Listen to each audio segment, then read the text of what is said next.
काय नाही आलं नाही लगेच नाही ना तिकडे पाठवायला लागतं तिकडे पाठवलंय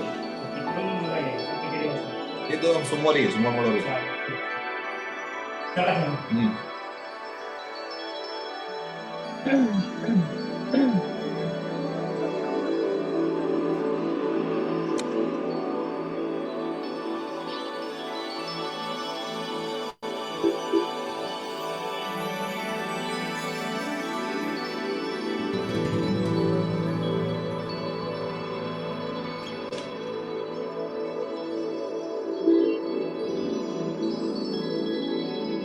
Anisha? Yes, sir. Anisha, is somebody called Dilsham logged in? Dilsham? No, I have admitted everyone. There is no one in the waiting room.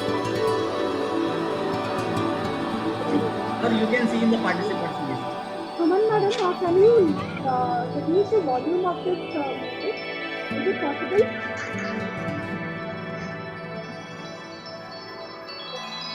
Let it be Manisha.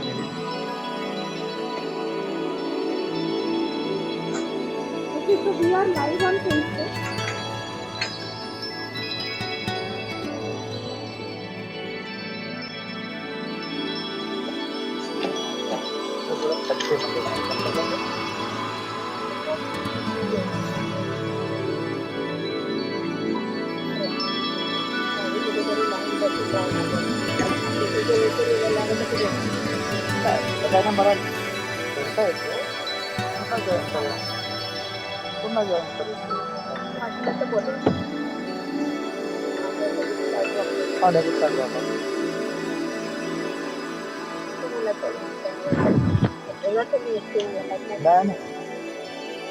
आपण सगळेच जाऊ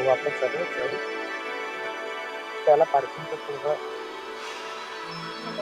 Sir, we are live on Facebook now.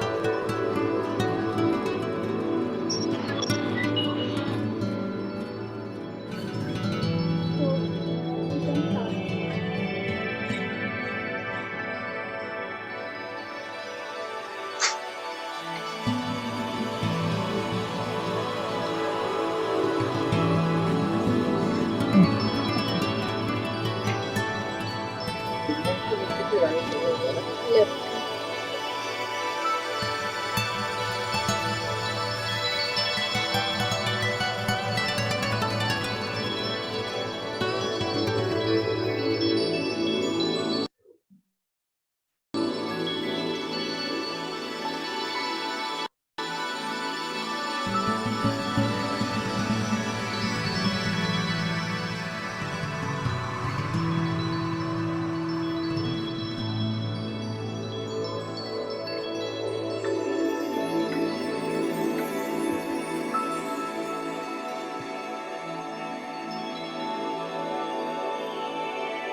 Hello,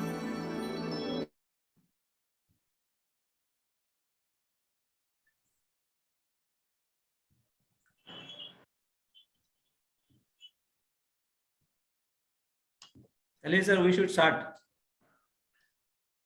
Sure. 50 participants so far. Can you hear me? Yes, we can. Hello, namaskar. Good evening, everybody. I'm here basically as a part of my protocol as a NIPM Mumbai chapter's chairman, that I should say a few words about NIPM. And that's the way we start our program generally. So for those members who have recently joined live membership and those who have forgotten NIPM, let me share with you that National Institute of Personal Management is a 70-year-old organization of HR practicing professionals scattered in 54 chapters, with life members count alone exceeding 15,000 plus. Its Mumbai chapter is a pioneer chapter with strength of about 551 life members, which includes HR personnel in the categories from managers to CHROs. I take this opportunity to thank NIPM headquarters also for allowing more and more HR professionals to be a life member of NIPM at various chapters. Mumbai, with a lot of efforts, I must thank my Executive Council Committee for getting 50 plus more life members in a span of 3 to 4 months time. Great job done. I'm proud of you, Executive Council members. Likewise, we successfully added, yes, that's round of applause for them. Thanks, Rajendra. So we have successfully also got student memberships, which is 50 plus very recently. And students are really happy to join us. So this is what membership status is.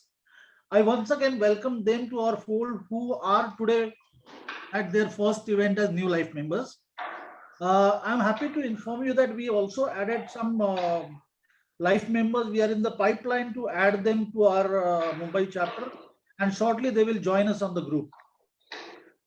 For student members, we will be shortly launching the new students program. We are in the process of finalizing, and also this year is going to be a great year for all of you, because we are in the again final phase of finalizing webinar calendar for 2022, and we will have speakers from India as well as we'll have international speakers first time at NIPM platform. So a lot of work is going on, and there will a lot of value will be added to the brand NIPM this year, I'm sure, by the Executive Council of Mumbai chapter. So I assure you all that Executive Committee will make you all proud that you are a part of NIPM Mumbai chapter. Stay connected. Thank you. Over to you, Adil. Thanks. So thank you very much, Salil, and the managing committee of the Bombay chapter of NIPM. I am indeed very privileged to be given this opportunity to not only introduce the speaker, but to be able to moderate the session of the speaker with so many of the interesting participants who have invested their time today to be part of this process. Well, it's like this, that the intuitive mind is a sacred gift that human beings have received. And the rational mind is a fate.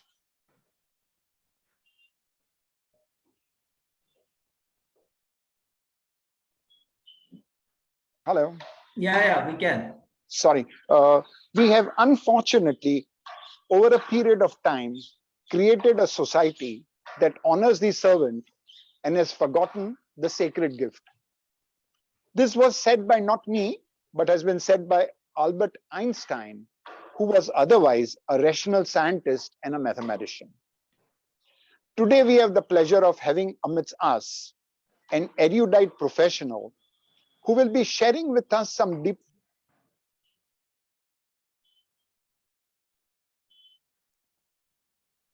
being the true essence of leadership. Let me welcome Suman Nair, our today's guest speaker for the session. Suman is a TISS graduate from the batch of 1994 and has over 25 years of very rich and enviable experience, not only in strategic, but also in operational management of human resource capabilities in industries which range from manufacturing, retail, IT, and other services. Currently, she is the Executive Vice President of Motilal Oswal Private Equity and Investment Advisors. She has enviable certifications. If you go through a profile on social media, you will find out that she has enviable certifications, not only from national forums, but also internationally as an assessor, facilitator, coordinator, trainer, and a coach. By temperament, she continues to be a perpetual learner and hence makes naturally for a good teacher. She has been associated in several academic institutions like ISTD, Wellinger Institute of Management, and several other academic institutions as an young faculty, and her students indeed hold her in very, very high esteem for the knowledge and the capability she continues to impart.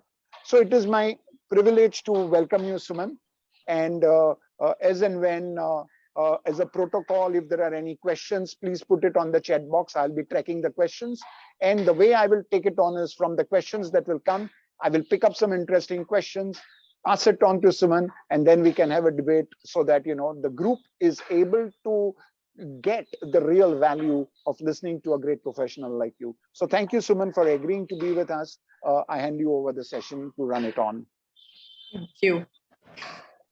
Adil, deeply, deeply touched with the introduction. I am so grateful. And Dr. Adil Malia introducing me is a great thing for me. So, my naman to you intuitively from my entire presence.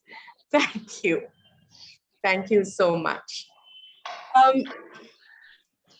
If you look at both of these words, intuition and presence, all of us have some definition, some understanding, and some meaning that we have made out of these words by themselves. Why I sort of am very much interested to talk about leadership presence with intuition as a combination is because there is a kind of understanding many people have when it comes to leadership presence, which is about etiquette. How do you behave in group settings? How do you make presentations? Typically what it takes to be a good manager. Not, I mean, it doesn't mean manager in terms of the functional role or anything, but it's about taking that responsibility of managing a situation. So presence a lot of times is equated with etiquette and how you show up in any given situation, which is very important, of course, for a leader. The intuitive presence takes us a little deeper, because it comes with some bit of accountability of leadership. It comes with some bit of authenticity as a leader. So it's a very thin line. And in last 27 years that I have been associated with many organizations, worked with many leaders, I have noticed that it is so subtle. This intuitive presence in leadership is so subtle that it takes a certain kind of understanding, observation, knowing to be able to see and appreciate it in the others. Many of you would not have noticed, but the way Dr. Adil Malia introduced me, everything he said is not written anywhere. It is his presence to acknowledge my presence. So in leadership, this becomes very important, that how much are you present to yourself as a leader? How much of conviction do you have about yourself as a leader? One of the things that I have been doing in my career is also leadership coaching, executive coaching. Surprisingly, many people would be surprised. Now I'm not, because I have encountered this quite a bit.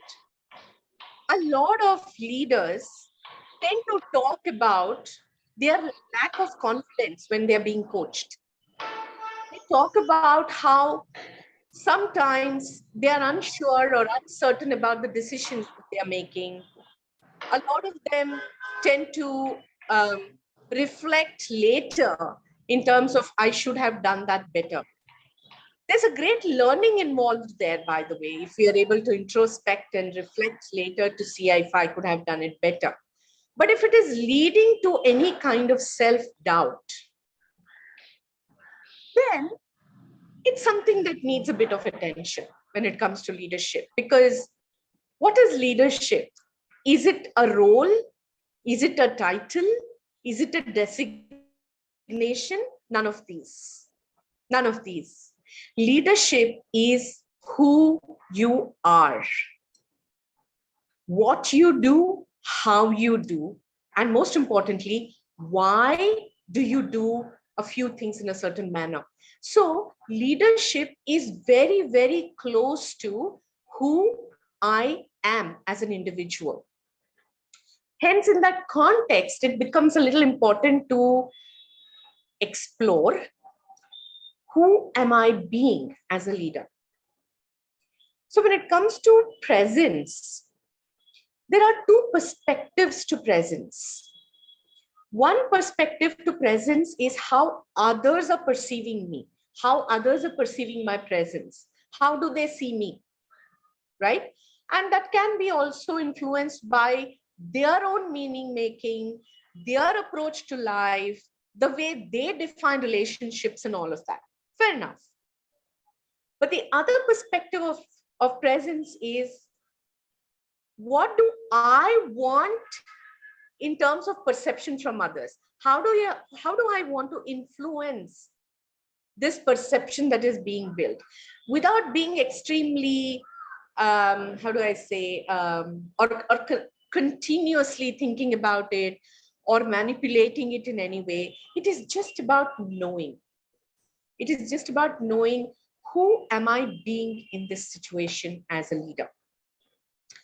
I would like to invite at least one person, if not two, because of lack of time. If you can, in 2 or 3 lines, share with an experience you have had about somebody's presence in front of you. How somebody influenced you, inspired you, just in 2 lines.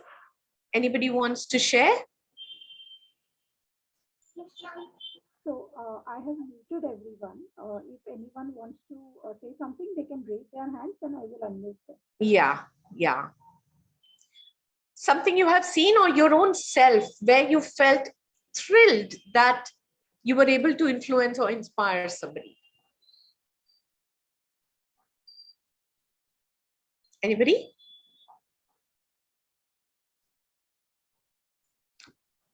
I don't see any hands coming up right now. Okay, no problem. This time is mine, so I will take it. So I will at least presume that all of us have had an experience of ourselves being able to inspire somebody or being inspired by somebody else. So let's sort of decipher both of these words in terms of intuitive presence. What does it mean? So please allow me to share a brief presentation.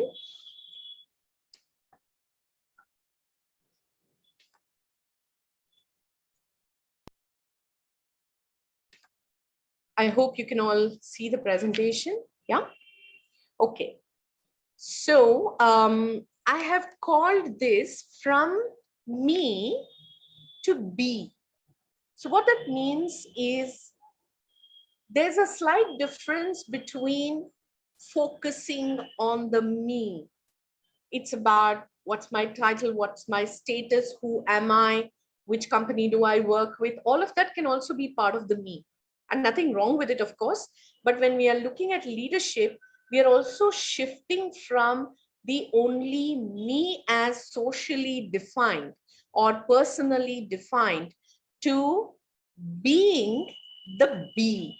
The be means I adapt, I show up. This is a lovely word. How do I show up in any given situation? It's not just the challenges that I show up. How do I celebrate something? How do I show my care? How do I not feel shameful to say sorry and thank you? All of this is about being. The being is how do I show up from the perspective of people around me? Okay. So let me take this forward. If you have thoughts or questions, please use the chat box like Dr. Malia said. So the being is about existing, just my presence. If I am in a room with a group of people, I am there. But do I experience it?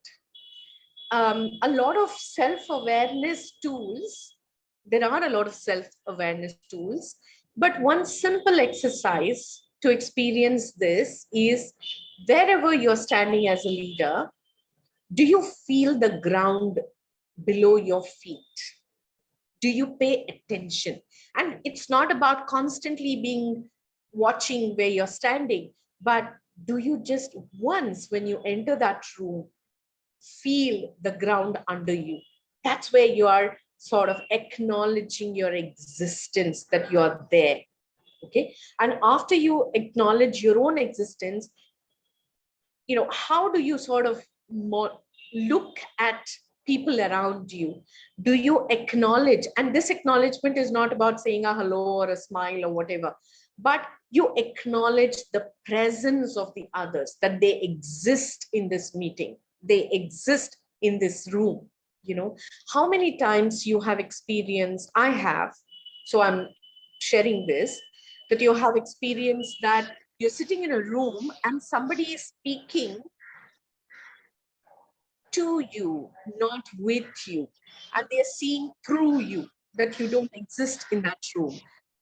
So this being for a leader is also about acknowledging the existence of yourself and the others in the room. And some people do it beautifully. I think The presence of what we call centering. Centering. So just in addition to that, Dr. Malia, when we are centering, it's about ourselves. Here it is also about taking others into cognizance in that point, in that moment. Okay. So this is beautiful. I've got some sayings like this because it just strikes. I hope it strikes all of you. The ultimate truth of who you are is not I am this or I am that, but I am. I exist. And many of the speakers who speak wisdom, they say every morning I wake up and I say, thank you, God, that I'm still here in this world, that I exist.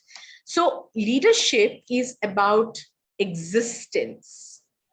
And somebody feels that we are capable for them to follow. That's why we are leaders, right? So it's important to acknowledge that. And always as leaders, it's important to understand how I feel on the inside is what manifests on the outside. You will notice some people are happy people. Somehow they are happy. They may not be happy all the time and 24 hours of the day. I don't know. But when you meet them, they invariably welcome you with a smile. So that's because not because they don't have problems. It's not because they're not troubled by the challenges, but they have sorted it within themselves and they have chosen. There's a beautiful sharing on WhatsApp that I read. A very old lady, generally used to every day wake up and dress up beautifully. She was living alone. So finally, she went to live in an old age home. And before they took her to the room, they said, Madam, the room is very, very small. And, you will have your basic amenities there, but do not expect 1, 2, 3, 4, 5. Okay. And she was joyful and she said, hey, that's amazing. And so they said, we have not even shown you the room. What are you so happy about? She said, I can't choose the room, but I can choose how I can feel about it. And by the way, this is not philosophy. And by the way, this is not something that one can say, but it doesn't happen every time. Make it happen as many times as possible. Okay, so leadership presence is also about being aware of what's happening inside. I've worked with some amazing leaders who will say, right now I'm a little angry about something. I think we should do this meeting after 10 minutes. Amazing.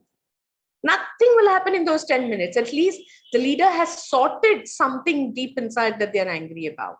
Okay. So what is presence? The Oxford Dictionary says it's the state or a fact of existing, occurring, or just being present. Simple. So quickly, let's now look at intuition as a definition. We just talked about presence, and we said presence is about existing. Let's now look at intuition. Anybody wants to try to share with me what is intuition for you?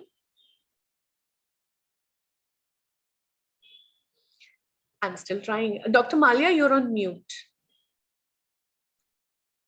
I said I could try if you want. Yes, please.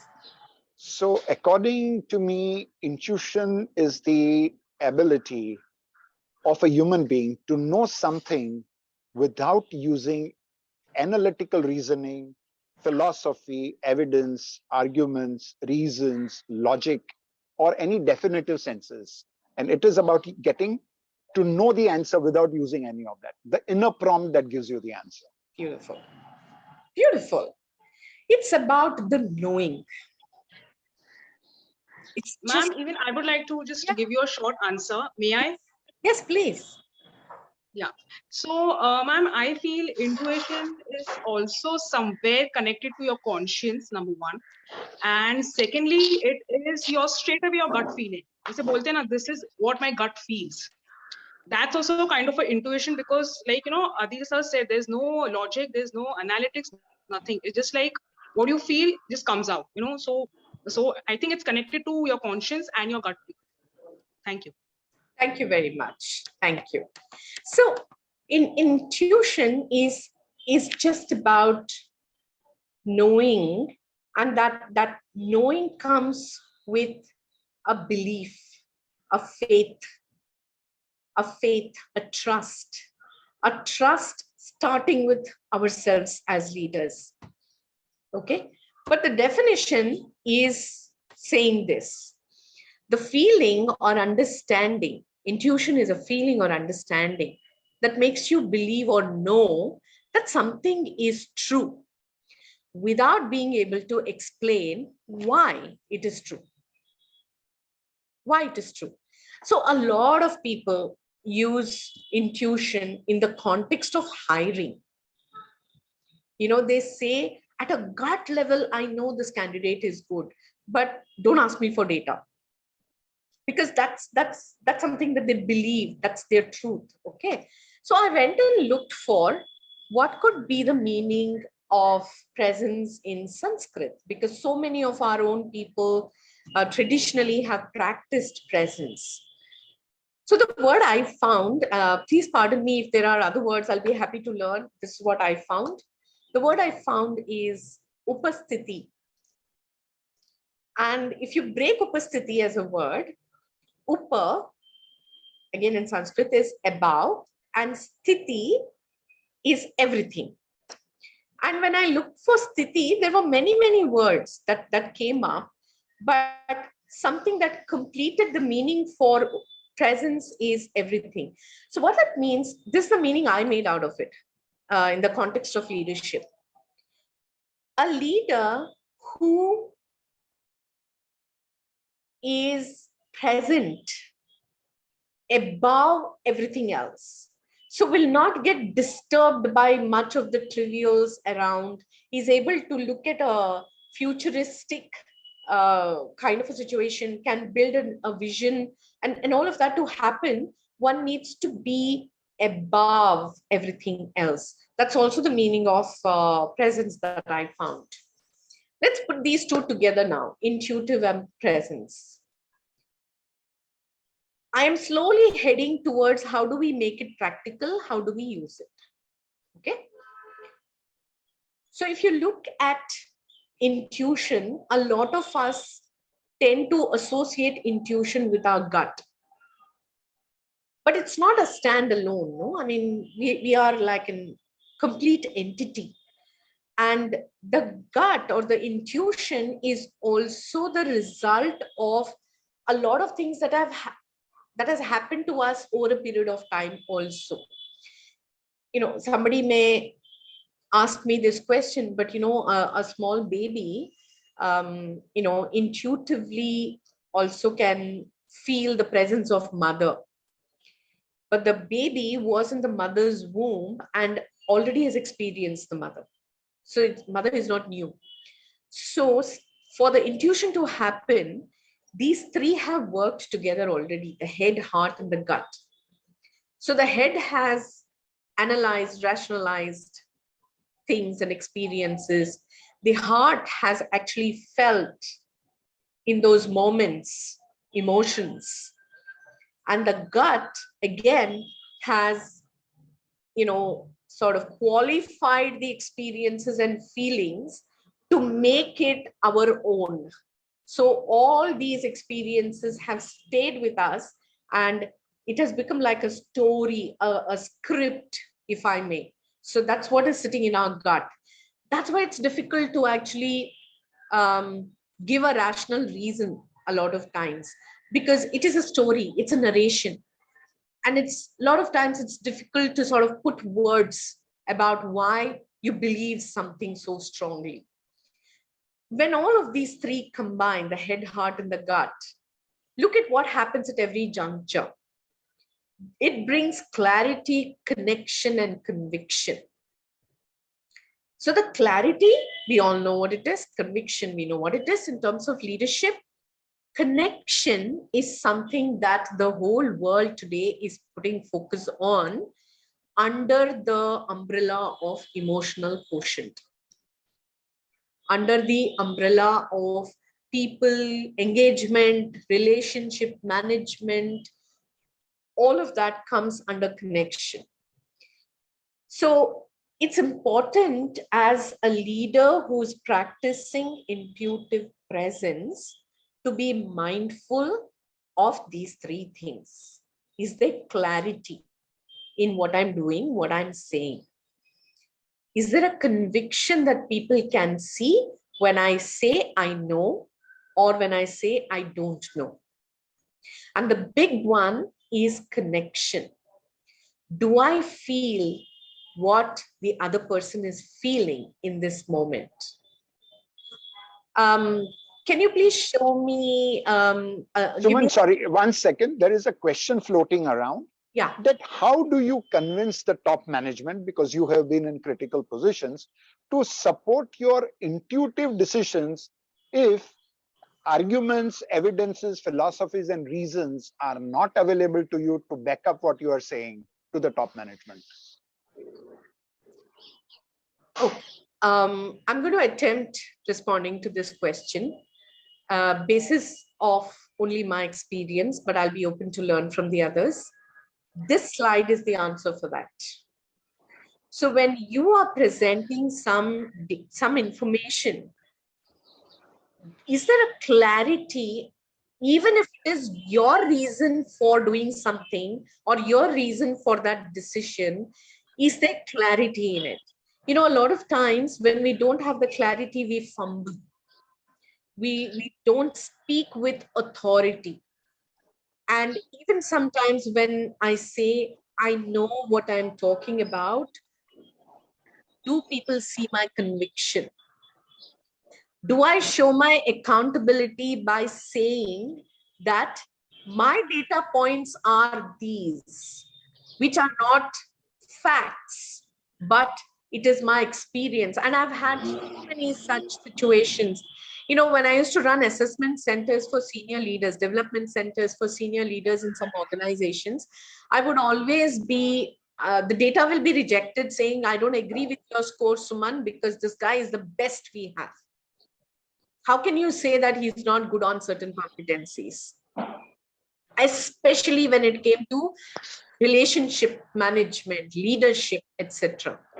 Okay, so I would present to them examples like, when this person said this during that conversation, it made me feel like this.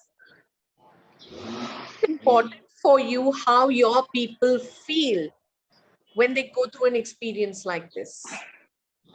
And usually people tend to listen to and trust when you say, this is how I felt. And in the corporate world, we do not use this, unfortunately, of this is how I'm feeling right now. Because the focus is on me, not on you. I'm not blaming you, but I'm saying this is what is happening to me. So in many situations, I've been able to get an acceptance on a certain point where I don't have data, by having the clarity, having that conviction about why I'm saying this with examples. And just one more point on this, Dr. Malia, if I may. Mm-hmm. Mm-hmm. When people say, I want data and I want facts, a lot of times it's not just numbers. They want you to be sure of what you're saying. They want to know whether you're willing to put your neck on the block. Mm-hmm. Mm-hmm. How convinced are you? How convinced are you? That's your conviction, right? And there, another very important point I think a lot of leaders are now paying more attention to is the connection. What trust have I built in that relationship with my senior management, stakeholders, etc., that they will trust when I say this is my gut? Mm-hmm. What connection have I built? How much of rapport have I built? Have I shared with them who truly I am?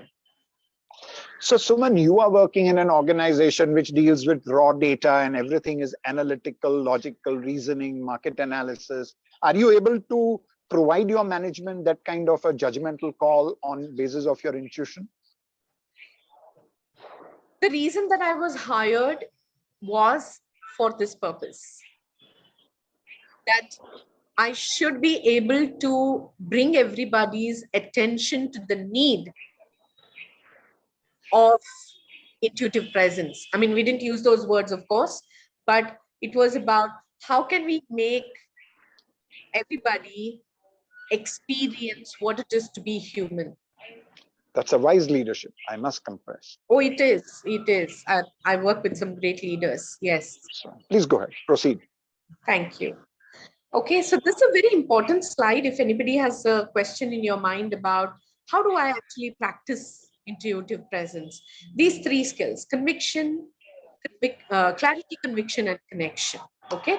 Now, for the practice of intuitive presence, deep listening, we are all familiar with. We've heard many people talk about it, etc. But deep listening is also, the practice of deep listening is the practice to open inquiry without any assumption or judgment. It is about our willingness to see the person beyond the context. It is our ability to see the intent beyond the context.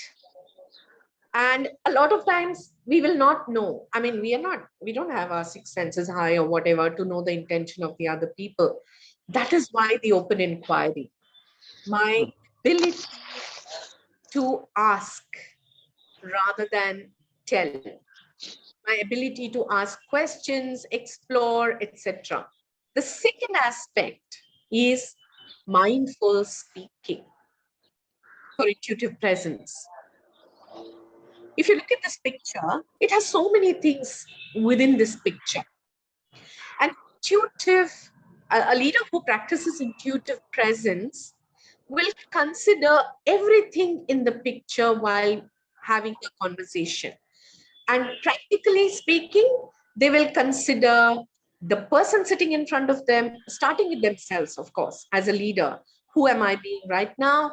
Who is the person in front of me? What is the context immediately? What is the ecosystem that is influencing all of this? So they are mindful of everything.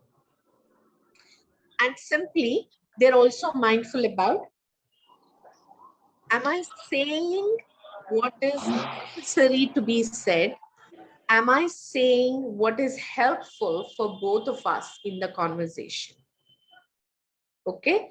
And here's where one of the biggest skills, and I'm a great follower of this particular practice, which is pause. Do we take enough pause during conversations? Because in the pause, we can move mountains. In the pause, we can choose what to say, what words to use.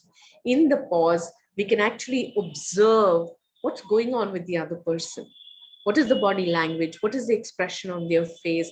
What should I say so that I influence and inspire? Not what should I say to make the other person happy, but what should I say to influence and inspire the other person? So the more I do my deep listening, I'm understanding the person. And the more I take pauses while I'm speaking with a holistic approach, I'm able to say what helps the other person. Okay, this is the second skill. The third skill, the most beautiful one, which again is missing in a lot of places, is curiosity. A childlike curiosity. And somewhere we feel, how can I be childlike as a leader? People expect Suman for me to make those hard decisions. Sure.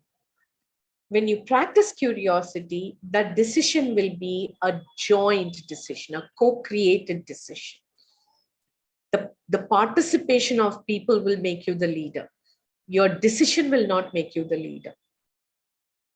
So are you being curious? Do you inquire? Do you ask questions? Do you explore?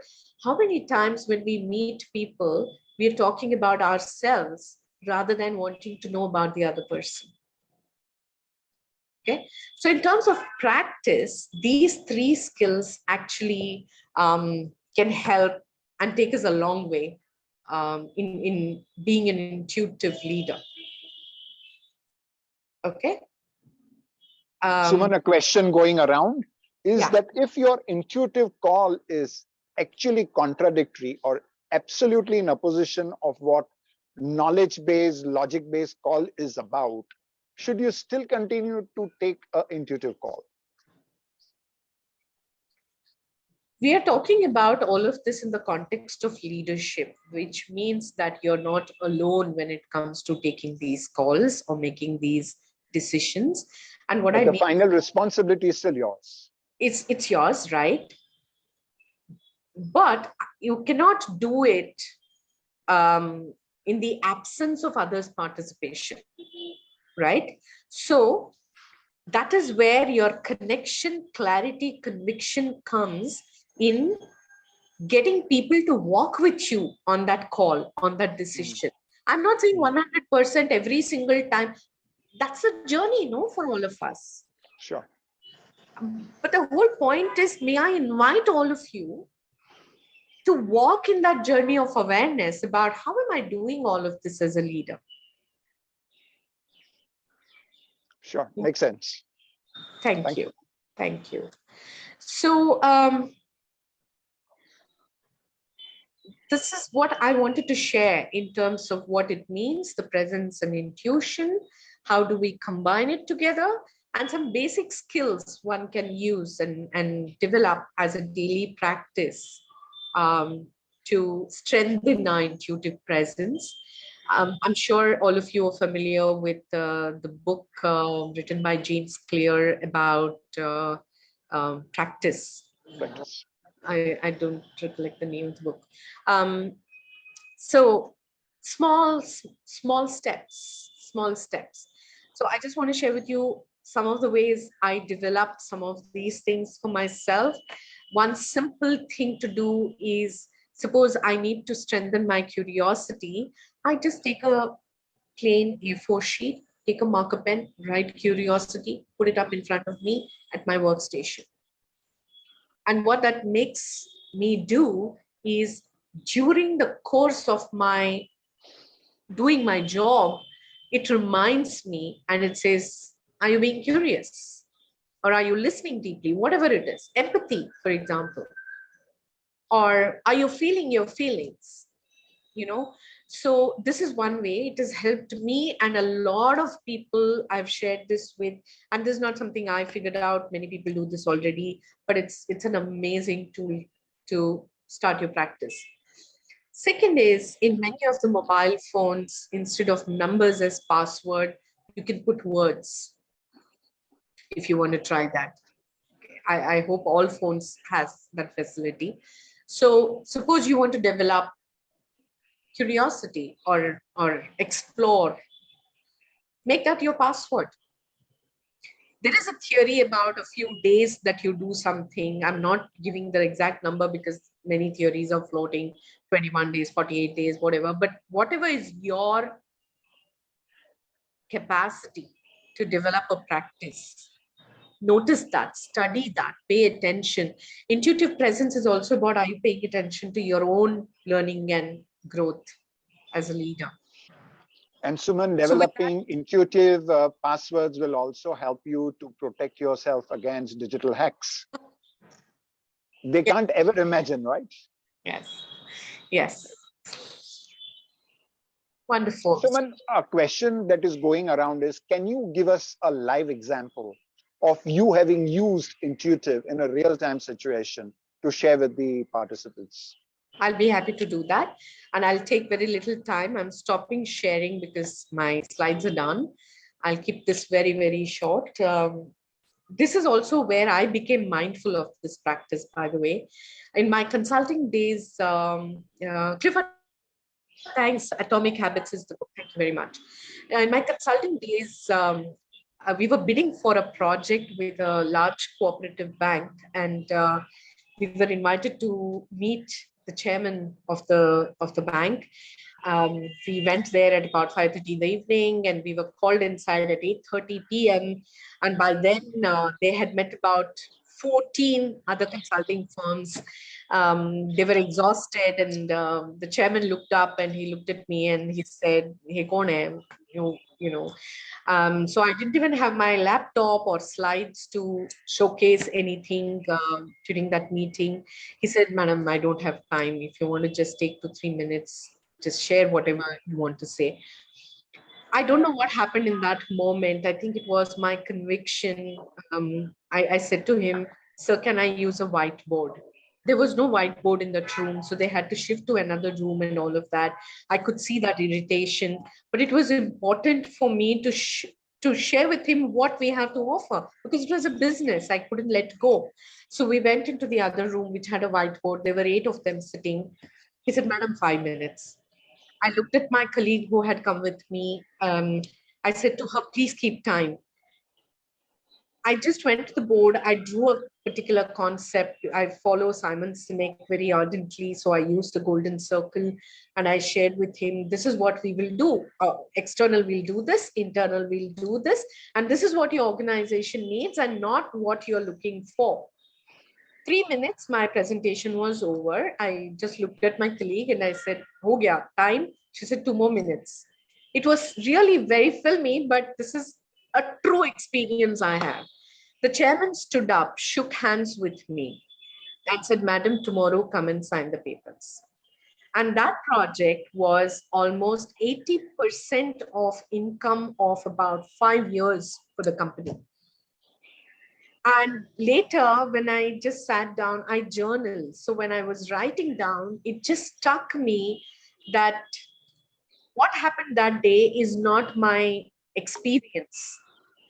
It was something beyond. It was just I think, my ability to quickly assess what was required in that moment, have clarity about what I was saying, have that conviction, because anybody could have easily felt nervous and anxious in that situation, honestly. Because the chairman of the company is telling you, "Madam, I don't have time, just 5 minutes," and all of that. What will that do to you, right? the conviction that I had. And in that moment, the respect that I gave to them, the way I spoke and all of that. So for me, it just became so clear that I started speaking about this in any forum very confidently, that it is possible. Sure. So Suman made reference to the golden circle model of Sinek. For those who are uninitiated, the golden circle theory explains how leaders can inspire cooperation, trust, and change in a business based on the research which he developed on how to do that. So how to get three things out of people: cooperation, trust, and change in the business milieu. And very, very beautiful book. Sinek's books are wonderful. You should read it. Yeah. And if anyone's not interested in reading, there are multiple videos you can watch of Simon Sinek. Yep. So that's all I have. Any other Another question which I see going around, which they are sending to me, is: does an intuitive call not negate education, experience, reasoning? You know, your collective decision that you take at any point is based on what you have learned, what your reasoning is, what your logic is, what your experience and exposure over a period of time has been. Does an intuitive decision not contradict all of that? You know, somebody, I saw someone wearing this T-shirt. I was intelligent, education corrupted me. Nice one, nice one. So Nice one. while education is important, no doubt about that at all, but intuition, honestly, is something much larger, much bigger of human existence. And it is not defined by education or by reasoning. It can help, of course. It can make things a lot more clearer in presenting the idea. Education just helps for us to know how to present something that we have intuitively felt. But intuition happens because we are human. So there is a tongue-in-cheek kind of a question, and I'm sure that it is a meaningless question, but interesting. Let me push it on to you. What if judiciary and courts start relying on intuitive decisions and not evidences? There are stories. Interesting question. Yeah. Maybe my next PhD should be on this. So we should ask the judges, are you intuitive about your decision, or are you having evidence to support what you're telling? That's a great answer. Yes. Right. Yes. Good. Are there any other questions anyone would want to ask? Please raise your questions, or unmute yourself and ask. Suman will be too happy to answer your questions. You can see my excitement. Thank you. I know, and you have been gulping water so that you're ready now. Any other questions? If anyone has any questions, they can raise their hands and then we will unmute them.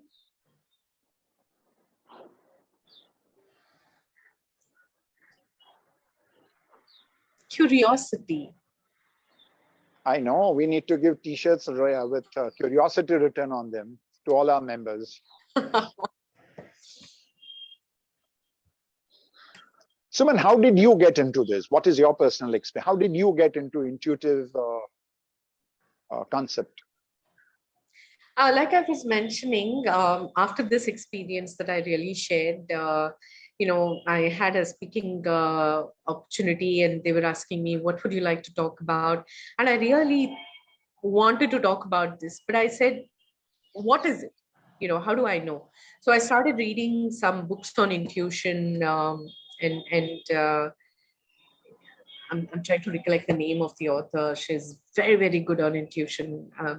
So when I started reading books, I realized that there are a lot of people who have done a lot of work on this, on intuition. Of course. And it's important for leaders. So that's how. I don't have any answer. Okay. Super. Suman, Suman, I wanted to just, point of discussion, like, when we talk of a leader, the emotional intelligence level and intuition, how do they complement each other?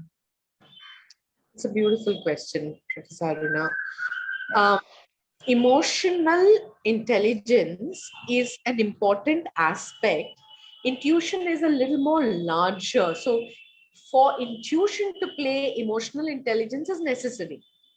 It's part of, if you remember one of the slides that I put up, it's about the head, heart, and the gut. Emotional intelligence is a combination again of all these three somewhere, but more importantly, the heart and the gut. Right? So it's important. That's all I can say. It's part of intuition. Salil, do we have any questions, or how do we take it forward to the next step?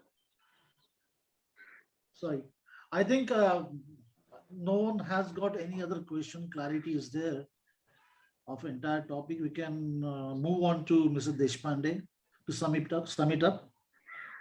But before she sums it up, Suman, I must tell you, very impressed by your knowledge, very impressed by your presentation, very impressed by your sheer authenticity in presenting this wonderful idea. I need to thank you for giving me this opportunity to facilitate the session for you. Thank you, Dr. Malia. Thank you so much. Salil, thank you for this opportunity. Most welcome. Stay connected with us. Thank you. Aruna madam, please. Yes, thank you, Salil. Thank you, Suman. In fact, in this today's technologically dominated era, and the impact of COVID, that is somewhere, we all are as humans are affected by this phase, which was quite different in the history, but technology came to our support, and we did sail through. No doubt we are sailing through. But what is happening is, I being from the academic, or I from the teaching field, I'm finding the students, see, they have not yet matured still, and for them going through this phase, I just want your views, how, and how to build in that confidence in them. See, basically according to me, what they have lost is the interpersonal relationships. Yeah. The live orientation. So somewhere when they come face to face. Yeah.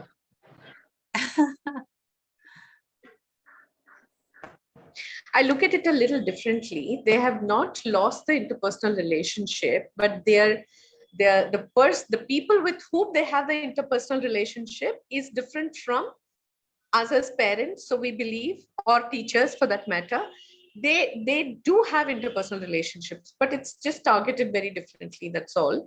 So I have studied a small theory. I don't know how much time we have, but I'll need at least 2 minutes to share this. Is it okay? Yeah, we have time. Okay. So I practice a beautiful tool called Enneagram. Many people in this group who have worked with me will know. It says that when the child is in the mother's womb, the first set of personality traits starts getting established based on the mother's emotions. After the child is born into the same environment where the mother is still responding to her stimulations the same way when the baby was in the stomach. But up to the age of 7, the child has mother, so the influence is strongly of the mother or the caregiver. 7 to 14 is the stage of experimentation.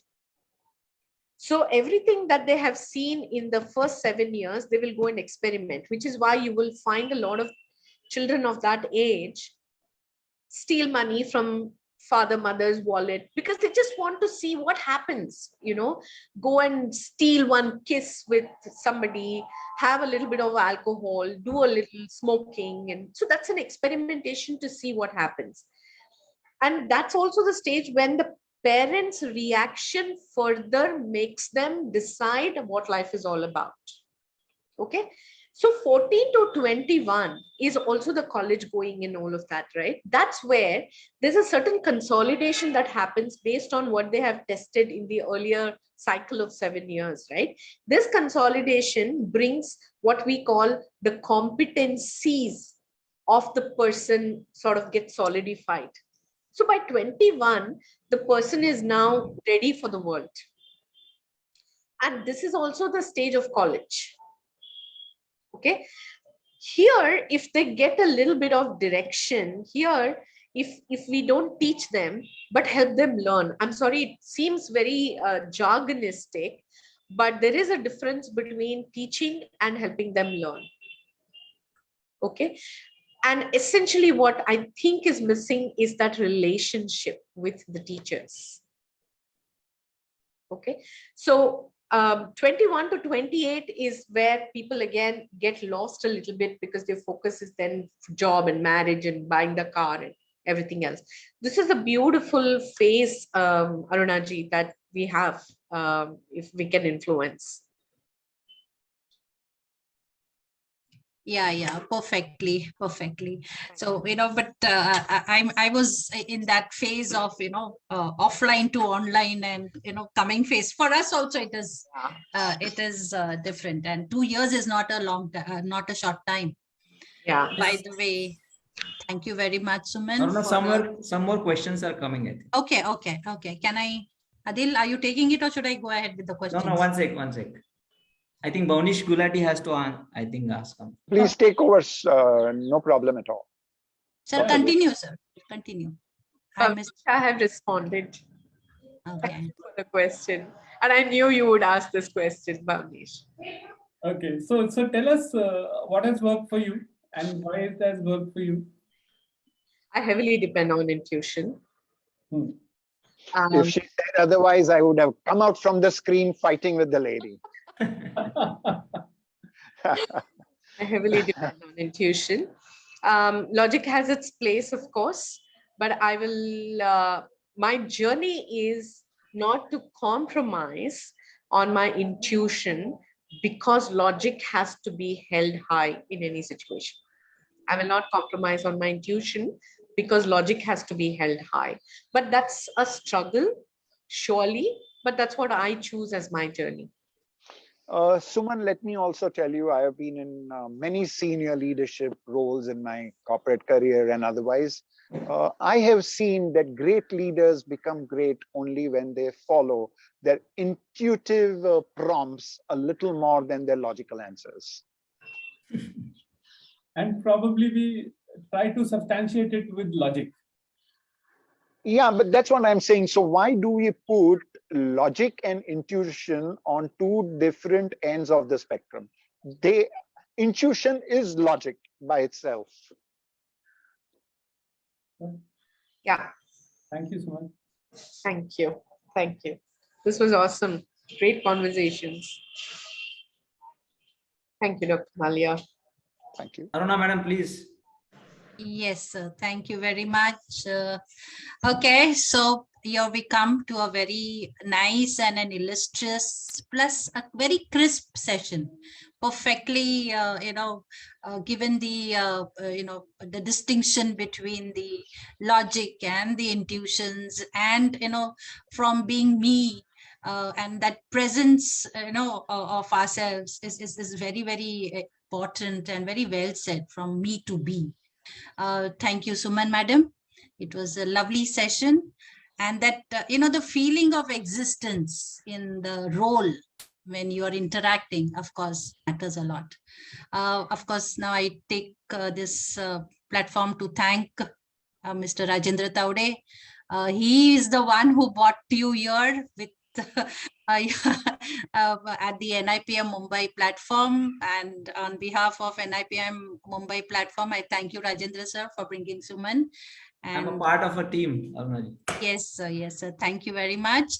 And of course, thank you to our Nipm Mumbai chapter chairman, Mr. Salil Desai, and the executive committee members making this event a very, information sharing. It was more of the conversation sort of a session, not a monotonous session, which, so very nicely said and very nicely explained, madam. Thank you. And thank you, Manisha, for hosting this online. And thank you, Adil Malia, sir, also. Yeah, thanking you. Of course, I'm coming to everyone. Thanking to Adil Malia for hosting this event, and of course to all the attendees for attending this knowledgeable session and making this event graceful. Thank you. Thank you very much. Thank you, Suman. Thank you very much for accepting our request. Thank you, Adil sir. Thank you, Rajendra, Thank for Thank you. you, your valuable time. Thank you, Rajan. So Thank you, I'm Salil stopping sir. the Thank you, live Devdatta streaming sir. I'm stopping the live streaming on Facebook also. Thanks to NIPM